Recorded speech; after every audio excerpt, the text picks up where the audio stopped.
លោកគ្រូខ្ញុំសិនអាប់ star រួចហើយដាក់កុងខ្មែរតាម Facebook account របស់ខ្ញុំខូចដែរឬទេ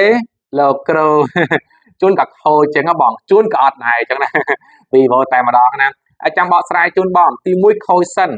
ខូចនឹងមិនមែនខូច account ទេគឺខូច pay out ខូចចេះបងដោយសារតែការ set up ហ្នឹងគឺអត់ត្រឹមត្រូវការដាក់ឈ្មោះអាស័យដ្ឋានថ្ងៃខែចាំកំណើតឬក៏លេខកុង pay out គណនី ban ហ្នឹងគឺអត់ត្រូវវាខុសអាហ្នឹងតែខុសវាខូចហើយចឹងហ៎បងជួនកាល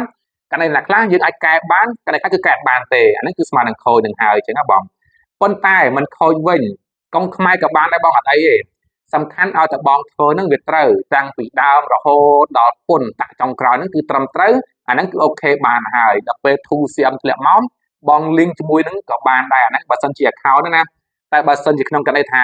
account ហ្នឹងខូចប៉ុន្តែបងប្រើប្រាស់ page អាហ្នឹងរឿងវៃទៀតណាហើយចង់និយាយថាបើសិនជាបងប្រើ admin ប្រើ page អត់អីទេយើងអាចប្រើ admin ផ្សេងជំនួសបានអញ្ចឹងណាបងនៅពេលដែលយើងស្ដាប់ 2CM ហ្នឹងណាបងអញ្ចឹងសរុបជារួមបងបើសិនជាបងស្ដាប់ star ហើយ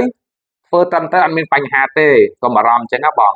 ឬក៏ករណីមួយទៀតបើសិនជា 2CM មកហើយកុំតាន់ធ្វើអាហ្នឹងណាបើអាចរកបងគាត់ជួយលោកគ្រូណា